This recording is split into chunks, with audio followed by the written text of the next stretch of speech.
안녕하세요. 저는 6개월 전에 출산해서 아주 잘생긴 아들 하나를 키우고 있는 젊은 엄마입니다. 저희 부부는 첫 아이를 오래도록 기다렸습니다. 무려 6년 동안 말입니다. 남편과 처음 결혼할 때만 해도 저희가 아이를 이렇게 기다리게 될 줄은 상상도 못했어요.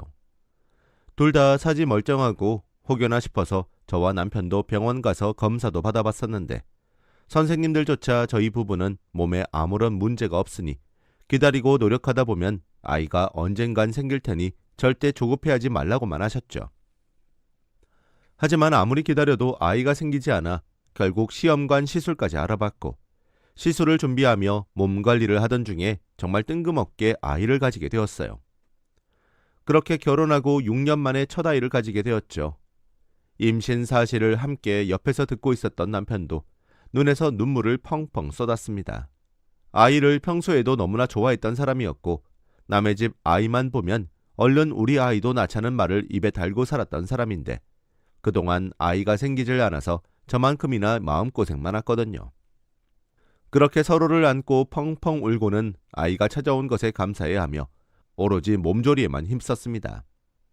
제가 결혼하고 아이 가지면 직장을 그만두려다가 시기를 놓치는 바람에 계속 직장을 다니고 있었는데 임신 사실을 확인하고는 곧장 직장에 사표를 냈고요. 겨우 찾아온 아이를 잃을 일 없도록 온전히 뱃속 아기만을 생각하며 좋은 음식 먹고 잠도 푹 잤습니다. 그 덕에 뱃속의 아기가 별다른 문제 없이 아주 무럭무럭 자랐습니다. 그런데 세상 아무 걱정 없이 제게 와준 아이만을 바라본 채 행복해할 것 같았던 저희 부부에게 다소 걸리적거리는 분이 계셨습니다. 바로 저희 시아버지셨죠. 시아버지는 결혼할 때부터 저와 마찰이 조금 있었어요. 시아버지는 고집이 너무 셉니다. 제가 친구를 사귀더라도 자기 주장만 우기고 고집 부리는 사람은 정말 딱 질색이라서 거르고 보거든요. 실제로 학교 다니며 학교 동아리 활동 때문에 친구들과 약속 장소로 찾아가야 한 적이 있었는데 한 친구가 고집을 부리며 다른 길로 가는 게 맞는다고 우기는 바람에 친구들이 그 친구 따라서 갔다가 잘못된 장소에 도착했어요. 결국 약속 장소에 한참 뒤에 도착을 해서 좋은 점수를 받지 못한 것은 물론이고 핸드폰도 없던 저희에게 걱정했다고 화내시는 선생님 모습을 보고 그때부터 여기저기 우기고 화내고 고집 부리는 사람들을 싫어하기 시작했어요. 어린 나이에 그 상황이 꽤나 트라우마였는지 그 후로도 비슷한 성격을 가진 드센 사람들을 보면 자연스레 먼저 피하고는 했는데요. 아니 근데 결혼하고 나니 저희 시아버지가 딱 그런 사람이더라고요. 평생을 피했던 유형인데 결혼이라는 발목에 잡혀서 시아버지를 평생 마주보고 살아야 할 운명이었던 것이죠. 시아버지는 결혼하기 전까지만 해도 그저 바른 사람처럼 보이셨습니다. 사투리를 쓰시는 바람에 어쩌다 가끔 얘기를 하셔도 제가 알아듣지 못하는 경우가 있어서 그냥 웃고 어색하게 넘기느라 애초에 서로 대화가 길게 이어질 수 없었죠. 그래서 잘 몰랐었는데 결혼하고 나니 시아버지는 이제 제가 진짜 가족이라는 생각을 해주시는지 전보다 훨씬 편하게 대하셨어요. 그 과정에서 본인의 성격을 드러내시고 말았고요. 어찌나 고집이 세고 아는 것도 없는데 우기기만 하시는지 자식 부부의 일상까지 관여를 하며 자기 뜻대로 살기 바라시는데 정말 제가 결혼하고 한 달도 안 돼서 시아버지께 대들어버렸다니까요. 전세로 살고 있던 신혼집에 계약 만기가 되어서 저희 예산에 맞는 새 전셋집을 구했는데 거기 터가 너무 안 좋다면서 애초에 저희가 모은 돈으로는 절대 갈 수도 없는 동네로 이사를 가라며 그렇게 우기시는 겁니다. 돈이라도 조금 쥐어주면서 이사를 가라고 하면 제가 아무 말도 안 할 텐데요. 저희 아버님은 돈 한 푼 도움 주신 것도 없으시면서 어디 점집 가서 들은 소리만 믿고 바락바락 이사를 반대하시는 바람에 저희는 어쩔 수 없이 그 전셋집을 모르고 좋다는 동네 끝자락에 위치한 아주 좁아터진 전셋집으로 이사를 가게 되었습니다. 예산 때문에 똑같은 가격인데도 평수는 15평이나 좁았죠. 처음에는 이게 다 시아버지 때문에 터무니없게 좁은 집에 사는 거라며 줏대 없이 휘둘린 저와 남편의 성격을 탓했습니다.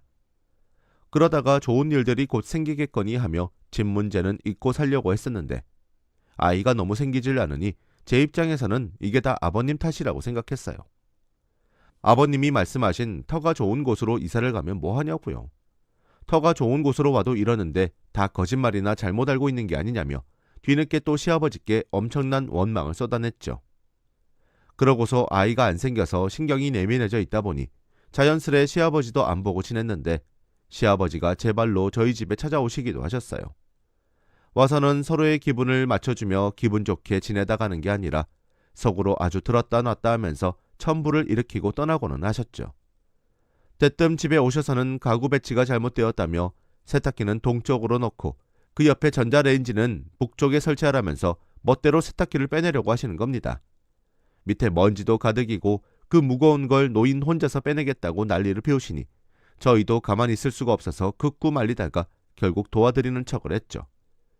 자기 말이 무조건 맞다면서 그렇게 해야 집에 돈이 들어온다며 한참을 부엌에서 소리를 지르고 멋대로 고집을 부리시더니 결국 안방까지 들어가시더군요. 옷장 색상이 너무 어둡다, 조명도 다 재수없는 것들이라며 퉁퉁거리시더니 집안을 쑥대밭으로 만들려고 하셨죠. 뭐가 마음에 안 들면 어디 가서 새로운 옷장이나 조명을 직접 사오시고 말씀하시던가요. 깨끗하게 쓰려고 아끼고 상표도 안 뜯은 것을 뜯어먹히는데 순간 화가 치밀어 오르더라고요. 우리에겐 돈이 필요한 게 아니라 소중한 아이가 필요한데 무리해서 좁은 집에서 전세 주고 사는 것도 어처구니 없어 죽겠는데 돈 한 푼 안 보태주시고 집은 또 바꾸시려고 하시니 어디서 이런 똥꼬집을 자식 부부한테 부리시나 싶어 정말 얄미웠습니다. 저만큼이나 남편도 그런 아버지께 실망했는지 가만히 있다가 다짜고짜 아버님을 데리고 밖으로 나갔어요. 그리고 혼자 들어왔죠. 남편이 알아서 택시 태워서 아버님 집으로 보내버린 것 같더라고요. 이렇게 저희 부부에게 약간 스트레스 같기도 하고 건드리면 폭발할 듯 불안한 존재였던 시아버지였습니다. 그날 이후 웬만하면 저의 정신 건강을 생각해서 잘 안 보고 지냈는데 그러다 제가 임신을 하게 되었었죠. 제가 임신을 했으니 어찌됐든 양가 어른들께 알려드려야 해서 각자의 부모님께 전화를 드렸습니다. 저희 친정 부모님은 저뿐만 아니라 남편과 직접 통화를 하시면서 축하한다고 이제 부모가 되는 거라며 칭찬부터 시작해서 좋은 말씀을 한가득 해주셨어요. 그 말씀에 저와 남편이 감동을 받고 함께 울컥했고요. 그런데 저희 시아버지는 저희가 시어머니와 먼저 차분히 대화를 나누고 있는 중에 제가 임신했다는 소리를 듣고는 시어머니 전화를 뺏어서 그 사실을 왜 이제야 전하냐며 다짜고짜 자기 불만을 토해내셨습니다. 검사를 받자마자 알려드리는 거라고 하니 그제서야 본인 스스로 화를 겨우 가라앉히며 아들인지 딸인지를 묻더군요. 그건 지금 당장 알 수 없는 거라고 하니 또 점집 가서 알아보겠다며 저희 말이 다 끝나지도 않았는데 전화를 끊어버리더군요. 진짜 어이없었습니다. 저는 너무 서운하고 아쉬워서 시어머니께는 문자로 다시 한번 임신 소식을 전했고 시어머니도 옆에서 시아버지한테 또 전화를 빼앗길까봐 몰래 문자로 저희와 답장을 주고받았습니다. 시아버지를 어찌 해야 하나 싶다가도 아이가 태어나면 좀 순해지시겠지 싶어서 참았습니다. 그러다가 드디어 우리 아들이 태어났죠. 성별 검사 때 아들이라고 이미 말씀을 드렸었는데 시아버지는 점집에서 딸이라고 했다며 병원에서 받은 검진 기록에 의문을 제기하시며 홀로 제 뱃속의 아기를 남의 집 손주 보듯이 무관심해 하셨습니다. 저와 남편은 처음 보는 모습도 아니었던지라 그냥 무시를 했고요. 그러다 아들이 떡하니 태어나자 시아버지는 그제서야 본인이 했던 말들은 또 까마득히 잊어버리셨고 아들이 태어날 줄 알았다며 동네 방네 신이 나셔서 좋다고 자랑하고 다니시더라고요. 저 임신했을 때 맛있는 거 먹으라고 매달 용돈까지 챙겨주시던 친정아버지를 보다가 딸인 줄 알고 저를 아는 척도 안 하던 시아버지가 참 보잘것없고 인정머리 없어 보였죠. 그럼에도 막상 자식을 놓고 보니 부모한테 할 도리는 하고 살아야 하는 게 맞겠다 싶어서 최소 안부 전화라도 주기적으로 드렸고 친구분들이랑 맛있는 거 드시라고 용돈도 몇 번 챙겨드렸네요. 그러던 중에 시아버지가 아이 이름을 떡하니 지어 오셨습니다. 전혀 오고 간 얘기가 없는 상태에서 일어난 일이었죠. 보통의 아이들은 이름을 온 가족이 함께 같이 뜻을 모으던지 점집을 찾아가거나 아이의 부모 의견을 존중해서 이름을 짓는데 저희 아버지는 저희와 한마디 상의도 없이 혼자 또 그 점집을 찾아가서 아이 이름을 받아오신 겁니다. 지금까지 시아버지가 점집에서 듣고 오신 소리를 살펴보면 터무니없게 집값 높은 동네로 이사가라고 한 것과 멀쩡하던 집안의 가구나 가전제품 위치를 바꾸게 한 것, 그리고 의사가 아들이라는데 무슨 배짱인지 기어코 딸이라고 우기셨던 전례가 있었는데요. 세상 어느 누가 이런 엉터리 점집에서 아이한테 지어준 이름을 사용하겠어요. 저는 한사코, 정말 한사코 그 이름을 쓰는 것을 반대했습니다. 남편도 마찬가지였고요. 하지만 시아버지는 이게 그 점집에서 아이를 위해 지어준 특별한 이름이니 반드시 사용해야 한다면서, 그래야지 아이 팔자가 풀린다면서 이 이름으로 안 하면 아직 100일도 안 된 갓난아이 앞에서 우리 아이의 앞으로의 팔자가 더러울 거라며 험한 소리를 하시며 가져온 이름을 쓰기를 원하셨죠. 아이 험담을 들어서 기분이 정말 더러웠는데 앞에서 고집을 꺾지 않으시고 계속해서 이름이 완벽하다고 우기시는 시아버지 태도에 진짜 머리가 아팠습니다. 고함 지르고 바락바락 우기시는 목소리까지 정말 오만정이 다 떨어지게 하셨죠. 말을 곱게 쓰지도 못하는지 문장 끝마다 구수한 욕을 집어넣으시는데 아직 말을 알아듣지도 못하는 저희 아들도 그 소리가 듣기 싫었는지 울더라고요. 그 바람에 겨우 시아버지는 입을 닫으시고 한참을 저희 집 안방 침대에 누워서 저희 부부가 결론을 내기까지 기다리시다가 저녁이 늦어서야 입 밖으로 욕이란 욕은 다 퍼부으시고는 다시 여기 오나봐라 하시면서 문을 쾅 닫고 집으로 돌아가셨어요. 어처구니 없이 욕도 먹고 정신이 하나도 없었던 그런 하루였습니다. 그렇게 또 한동안은 찾아오지 않으실 줄 알았는데 예상보다 일찍 시아버님은 저희 집을 또다시 찾아오셨습니다. 손에는 누가 봐도 무당집에서 가져온 듯한 봉투 한 장을 들고 들이닥친 시아버지는 이번엔 여러 가지의 이름을 말씀하시며 그 중에 하나를 저희 부부 보고 고르라고 하시더군요. 저희를 위한 배려라고 끝까지 생색을 내시길래 마음에 드는 이름이라도 찾아보려 했는데 정말 거짓말 안 하고 하나도 마음에 안 들었어요. 무슨 고지식하고 따분한 이름을 들고 오셔서는 분명 우리 아이는 아들인데 여자아이 이름을 가져온다든지 받침에 기역자가 들어가 발음하기 힘든 괴팍한 이름을 들고 오셔서는 저희 보고 고르라고 하시니 어이가 없었죠. 이름은 조금 더 시간을 가지고 저희가 잘 고른 후에 다 같이 상의하겠다고 말씀을 여러 차례 드렸는데도 끝까지 포기하지 않고 본인 할 말만 하시던 시아버지는 결국 또 자기 말을 일방적으로 듣지 않는다며 급기야 본인 돈 주고 받아왔을 그 종이를 자기 분에 못 이겨 찢어버리고 마셨습니다. 그 과정에서 고성을 지르는 시아버지 때문에 겨우 재운 아들이 깨면서 집안은 아이 울음소리와 아버님이 고집 부리는 소리까지 아주 난장판이 되고야 말았죠. 제가 그 당시에 아이가 새벽 내내 잠에 들지 않아서 하루 중 잠들어 있는 시간이 고작 1시간 반 정도밖에 안 됐을 정도로 뜬 눈으로 밤을 지새우고 살고 있었는데 어처구니 없게 갓난아기 있는 집으로 찾아와서는 아이를 울리고 제 성질까지 긁어대시는 시아버지를 보니 정말 열이 너무 받더라고요. 옆에서 남편이 말리면서 어떻게든 진정시키려고 하는데도 말은 귓등으로 안 듣고 본인 할 말만 급하게 하시느라 결국 끝에는 숨까지 헐떡이시던 시아버지 모습이 진짜 찌질하고 못나 보였어요. 어떤 말로도 그 모습이 설명이 안 되던 그때 결국 시아버지는 본인 멋대로 제 자식 이름을 지으시고는 그 이름대로 아이를 부르기 시작하셨어요. 멋대로 여자아이 같은 이름을 부르시고는 아이가 좋아하는 것 같다며 막 아이를 향해 웃어 보이던 시아버지는 그렇게 그 다음 날에도 또 그 다음 날에도 저희 집에 찾아오셔서는 출근한 남편이 없는 집안에서 제 아이를 향해 자기가 정한 이름을 부르시면서 저를 살살 약올리셨습니다. 그만 좀 부르라고 아무리 말씀을 드렸고 하루라도 빨리 진짜 아이 이름을 지어야겠다는 생각에 하루 만에 친정 부모님 모시고 유명한 점집에 가서 괜찮은 아이 이름을 받아오기까지 했는데요. 하지만 끝까지 저희가 지은 이름을 무시하며 본인 뜻대로 마음대로 출처도 모르겠는 아이의 이름을 부르시면서 제 아이가 아닌 것처럼 느껴지게 만드셨어요. 남의 집 아이의 이름을 자꾸만 부르시는데 엄마인 제가 도저히 두고 볼 수가 없었고요.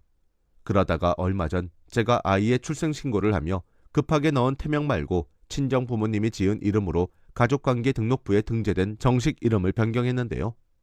그 사실을 정확히 시아버지께도 말씀을 드리며 앞으로 우리 아이의 이름이 무엇인지에 대해서 자세히 뜻을 말씀드리며 설명까지 했는데 못 알아듣는 척을 하시면서 이름이 마음에 안 든다며 고집을 부리더니 결국 제가 자기 말을 못 믿는 것 같다며 제 아이를 데리고 점집에 가자며 집으로 찾아오신 시아버지는 다짜고짜 저희 아들을 안아버리고는 밖에 택시를 대기시켜놨다고 나가자는 게 아니겠어요.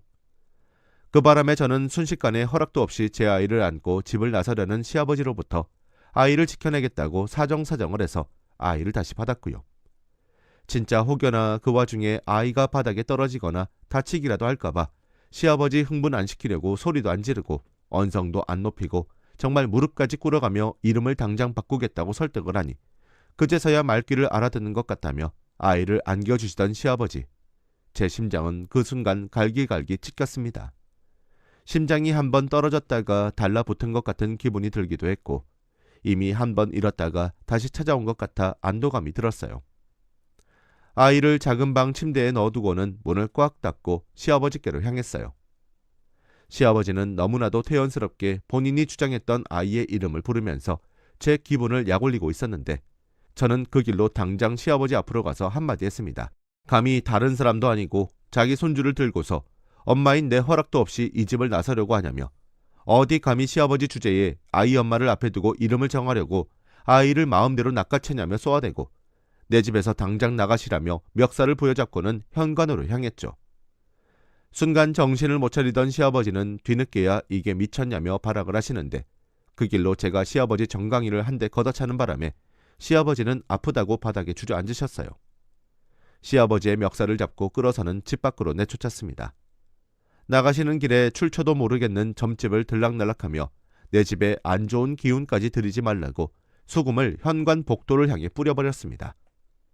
아주 작은 빌라 복도가 소금으로 범벅이 되었고 그걸 전부 맨얼굴로 맞은 시아버지는 한참 밖에서 소리를 지르시더니 제가 경찰에 신고하는 목소리가 들리자 냅다 도망을 치더라고요. 물론 경찰 신고는 거짓말이었죠. 그렇게 시아버지를 쫓아내고 복도 정리를 하면서 혹여나 다시 나타날까봐 걱정을 했는데 다행히 시어머니 전화를 받아보니 집에 가셨더라고요. 무슨 일이 있었는지 사람이 한마디도 안 하고 안방에 들어 누워있다면서 무슨 일이 있었냐고 저에게 물어보시는데 아무 말도 하지 않았습니다.